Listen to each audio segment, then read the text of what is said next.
Rebonjour. Euh, ah.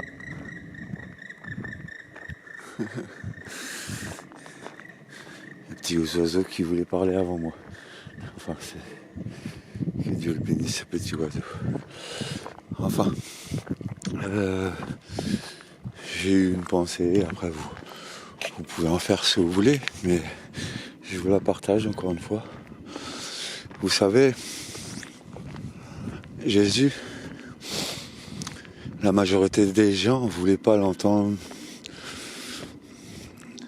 ne pouvaient même pas le reconnaître parce qu'il n'était pas dans une attitude exubérante ou m'as-tu vu comme tous les chrétiens de ce monde, une grande partie, malheureusement.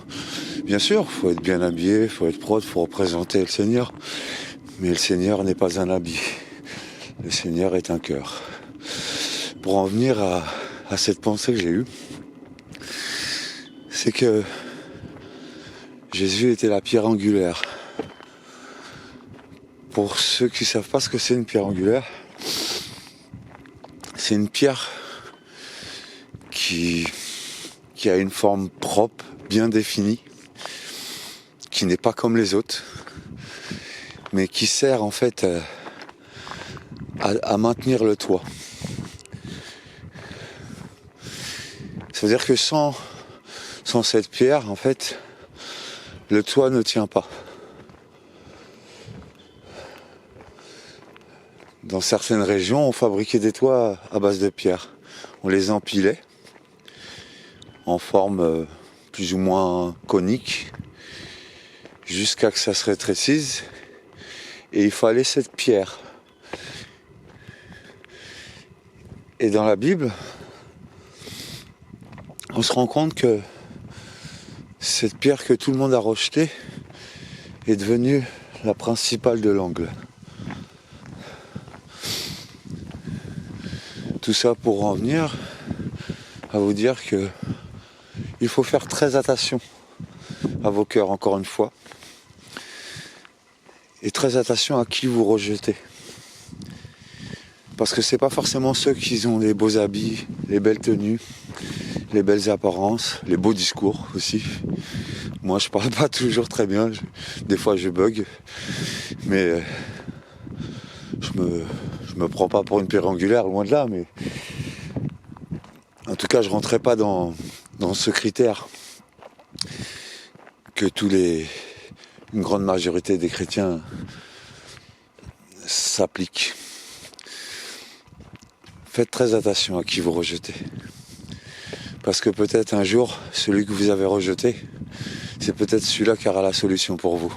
Bien sûr, de la part du Seigneur.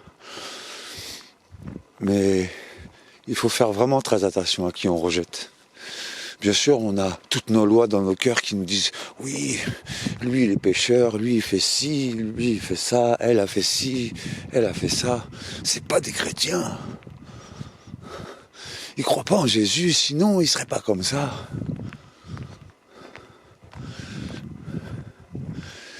Jésus n'a pas été accepté de tous.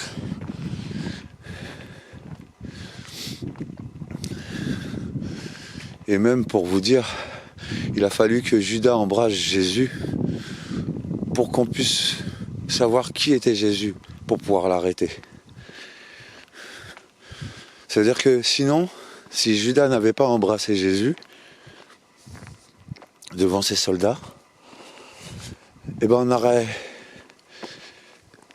pas forcément reconnu Jésus. Parce que c'était un homme qui marchait pas dans l'apparence, qui marchait dans l'humilité, qui marchait dans un amour, encore une fois, véritable, qui n'est pas lié à l'image, mais au fond de chacun de nos cœurs.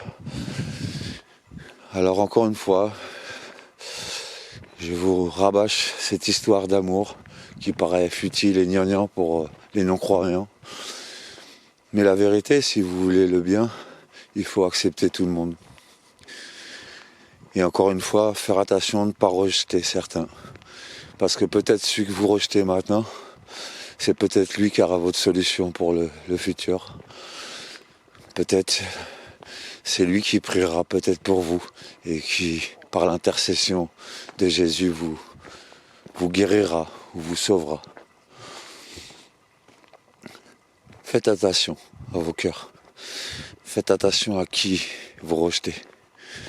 Regardez votre bûche dans l'œil, au lieu de regarder la paille dans l'œil du frère. Et je pense que si on agit comme ça, on aura le cœur de Jésus. Parce qu'on accueille tous. Et Jésus nous demande d'accueillir tous. En tout cas, je vous souhaite une bonne journée. Prenez soin de vous, prenez soin des autres. Et faites attention encore une fois à qui vous rejetez. Passez une bonne journée.